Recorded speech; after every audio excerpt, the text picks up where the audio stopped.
Thank you so much for coming out. I'm really excited to tell you about Deliveroo, sort of what's going on with us, why we're here, who we are, the rise of delivery as it's taking over, not just in the food space, but in everything that we do.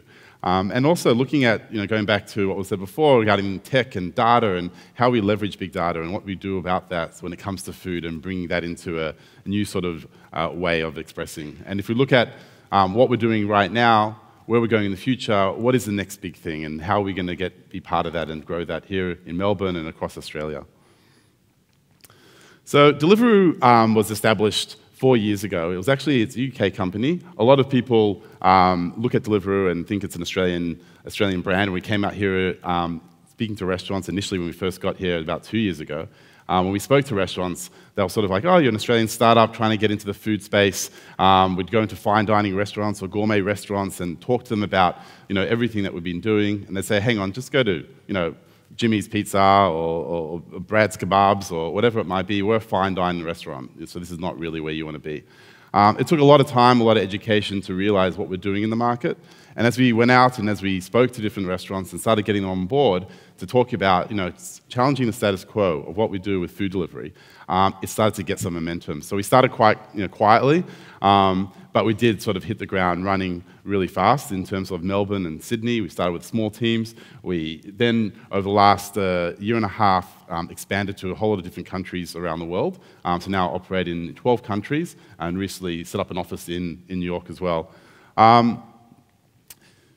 So one thing we've been able to do is, starting quite small 4 years ago, is able to raise funds that has helped us grow, help us invest in our technology, really understand what's going on out there in the world, understand behaviors, and really one of the things that stand out the most is when it comes to delivery, what makes it important is time. We're all very short of time. We're not able to, we work long hours. Some of us are working at home these days. Some of us are coming home at night, 11, 12 o'clock. It's something that we don't have, something that's going away very fast. So everything that we do is to see how we can make things faster. And at the moment, we deliver in about 29 minutes around the country. We've been very fortunate to have growth and have really strong growth, which at times is a bit of a challenge. But we grow about 25% month on month since launching here in Australia. And by doing so, we've been able to expand across not just Melbourne suburbs or going to a little bit of the outer areas, but across 9 different cities in Australia, including Geelong down here in Melbourne or Wollongong across in New South Wales. So expanding that footprint very much. So if we look at the rise of delivery and what is delivery and how is it going and why has that changed? And I touched upon before, some of the behaviors that we have and the way that we expect things. Every e-commerce or tech platform seems to be raising the bar, and in some ways we're our own worst enemy by doing that, but people forget what happened yesterday. People forget that they couldn't track their food or order food very quickly. It becomes the new normal. And this is something that we're excited about. It challenges us, and when we get out every day and we look at what's happening, this is something that we want to keep on improving. So if we spoke about before sort of the behaviors that's going on, how our lifestyles are changing and what we're doing about that, what we've been able to do is, through tech, is really understand what is happening. And so some of the things that stand behind that is looking at the economic conditions. What is it people's disposable incomes? What can people actually afford? And what are the different price points? We know selection is really important to make sure that we can give you choice and lots of different restaurants out there. We're very hyper-local, so we only want to show you restaurants that you recognize, restaurants that are close to you, restaurants that care about their product being delivered in a very short amount of time. But we also want to look at sort of everything that we do at home. So we might be, whether we're downloading movies on Netflix, or whether we're going to ASOS and we're getting our shopping delivered the next day, or if we're looking at sort of groceries online. It's all becoming very quick. Obviously, with the onslaught of Amazon here shortly, deliveries and the way that we perceive things are going to literally become on steroids if they haven't become already. So understanding those conditions, and also understanding that people, whilst they enjoy apps, and we know in Australia we have a very great affinity towards technology, almost everyone has a smartphone, people are downloading apps faster here and more apps on your phone than in any other country. And so when we look at that, we do understand that whilst retailers and people and businesses, everyone wants to create an app, but being a third-party aggregator, which in some ways we are, it's be able to bring everything into one place. Why have 25 apps for 25 different restaurants when you can just click one button and have whatever you want delivered to you very quickly? So if we look at our mission statement and what we want to do, our aim is to create the world's best food delivery experience. And it sounds like a really big thing, but as we are in that many countries, we're able to gather that data and understand what is happening on a daily basis, be able to pivot and change our technology in ways that we haven't been able to do before, which has really been something that we're very excited about. But if you think about since launching here in Australia, launching here in Melbourne in 2015, which is late in October, November, until now, which is not that long ago, we've literally changed the way people think about food, the behaviors around food. If we look at our customer base, the majority of our customers never ordered food delivery before. Yes, whilst there were some who moved across to us from other platforms who now could actually see restaurants they recognize and trust those restaurants and get that food delivered, 80% of our customers never ordered before. And this is something through word of mouth, through understanding these great brands that are out there, looking at them and getting them delivered in a very short amount of time, became something quite sticky, something that through that affinity through technology, through that foodie nation watching whether it's MasterChef or My Kitchen Rules or everyone really getting into food these days, it's something that has taken off and something that we're excited about.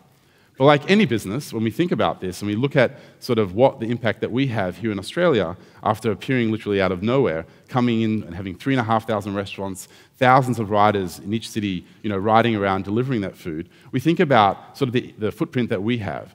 And we're commerce conscious, so we want to understand that whilst we have riders out there, whilst the food delivery is taking off, that we focus on two-wheel transport, so bicycles, bikes, mopeds, motorbikes. But as we move more forward, we want to understand that carbon footprint that is out there. And so being very conscious of that, globally, we have over 25,000 riders who are on at any one time delivering food. So if we look at what we've done, and so we're very conscious on that footprint. And by reducing our carbon footprint even to the next level where whilst we have motorbikes and mopeds on the road, looking at introducing e-bikes into ways into the streets of Melbourne and around Australia to help, again, look at that. Packaging is something else. Whilst there's lots of packaging going on, working with packaging suppliers to create new packaging that's biodegradable and packaging that makes sense, because we know this is important to our customers, we know this is important to our environment, and something that we take seriously back in our offices as well. But in everything we do, we aim to make our customers' lives simpler. We aim to make our customers' lives more convenient. We want to make sure that we understand the pressures. We know whether you're at work late or you're about to head off to a meeting, how important it is to get that food, otherwise you're going to go the whole day without eating. Or whether you're a family at home with 4 or 5 kids who's screaming for food and you've come home late because you're working hard to support that family. How do you get food there delivered very quickly? So if we look at big data, so big data is obviously something that's been spoken about for quite some time, and how do you leverage that data? So it's a real big balance here at Deliveroo, and what we do is we look at the data. We're a tech company, so we have a lot of data, we have oodles of data, but we also want to balance that with real life examples of what's going on. So I myself and many people in my office will jump out and do deliveries every week or every 2 weeks. And the reason we do that is to be in touch with what's going on, how are the people receiving it. More importantly, at the restaurant, how's the restaurants looking at riders? They look at riders like they're a nuisance. They look at riders that you're actually driving 20, 30% incremental revenue to my business. It's really important that rider engagement that we have so that they feel right. So when we go out and I ride and I go out to the restaurants, I can feel what it feels like to be a delivery rider. But I can also understand the technology updates. I can see, if we're kitchen to customer is about 6 to 7 minutes. So how does that go? What's the routing like? But the fun part is always climbing up those stairs, knocking on the door, seeing what happens when you open the door. You never know what's behind there. It could be someone who's, got a family, like I said before. It could be someone who's just jumped out of the shower, got their hand out, just thanks for the food, and come in. There's all different examples and fun stories, and probably some that probably couldn't talk about today, but it's really, really fun getting out there. And so it's, understanding all that, when we come back with the big data, we sit at our tables, we sit in our offices, and we talk about last night was a cracker night. We had 95% of deliveries delivered on time. Yes, there was 5% late because of things that came up, whether it was weather or otherwise. And we sort of move on. But then you come back and you go, hang on a second. That 5% late, I was one of those guys delivering that 5% late to someone who was really upset. We've got to fix that. We need to talk about that. What can we do about that? And so you bring that sort of that human touch back into a sort of platform that's really tech-driven and be able to merge those two together and really understand what's going on. So we want to leverage, for the customer experience, the machine learnings that we're putting in, the algorithms, historical and predictive, that work out, how we think about food.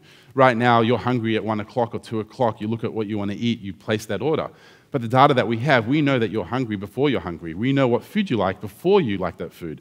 So why can't we take that and think about making that food before you even think about it? So looking at that and obviously being careful of wastage are things that we play with. We want to leverage the data that we have. We have really fun ways of visualizing that data, the heat maps, showing where customers are coming from, how long it takes for a restaurant or a rider to accept that order. Taking all that data, taking all that information, and this is really where food delivery has been around for decades. But we're taking to that level now where it's just become, a no-brainer. In a second, your food is delivered to you 20 minutes later because you went through 1 or 2, 3 steps on an app. And customer feedback is massive for us. Because we're with food, because we're dealing with live orders at any one time, we want to know, did you receive your order? Were you happy with it? If you weren't happy with it, what was wrong? We're dealing with riders, restaurants, customers, the weather, everything that's out there. Was it the packaging? Was it the rider? Was it something else? And that feedback is fed live to our teams on the ground who can change that. But what does it look like for the next level? How can we take this? Everyone's seen food delivery. It's become commonplace now in a year. We've become a household name, which is fantastic. But is this what we're doing? Is this all we're doing? If we look at our customers, our biggest complaint is, I can't get Deliveroo. I see it everywhere. My friends talk about it. I come home, I press the app, and it's not here. So how do we deal with that? So the way we're dealing with that is we're actually building kitchens. So now globally, in every single one of our countries, between now and Christmas, we're building about 200 kitchens around the globe. And what that means is we're now able to take supply to where the demand is. So we're able to recognize through our data really great insights where there's cuisines missing or big brands missing or people really hungry who are looking for different types of food. Build industrial kitchens that may house 10 to 12 different types of kitchens. Bring the best brands, the best cuisines that we already work with into these new neighborhoods and be able to build kitchens that are fit for purpose, fit for delivery. Take technology that until now has been in our rider app, our consumer app, and our restaurant app, and now start putting to the kitchen so that we can increase that efficiency, drive deliveries in a much faster way whilst maintaining that premium quality. Employ more people. Each of these units, and this is a mock-up, but they are bricks and mortar locations, and each of these units will employ 30 people, 30 chefs, 30 chef hands that will come in there and really have a great flow in employment. More riders into areas that we didn't have riders before, but more importantly, bring choice and selection to the customers. So that's what we're doing right now in Australia, and we're really excited. What does the next thing look like? So I think a lot of people talk about drones. We talk about how drones are working. We talk about, is that something that can become commonplace? Are we going to inspect aerial drop-offs of our food? So I think it's a mix. It's a hybrid between our existing riders. It's a hybrid between what you're going to see on the ground, automated vehicles that will be driving around. This sounds like sci-fi, but within the next year, they'll be out on the ground, going and testing and trialing. And I think this is something that, whilst we're used to seeing bike lanes, we're going to see lanes that, delivering food or things from Amazon or for other sort of places. And we're moving at a very, very fast pace because we keep on increasing that bar. And I think as we do that and listen to what our customers are saying, listen to what our riders are saying and our restaurants are saying, we hope to bring to you better and really exciting things. Thank you.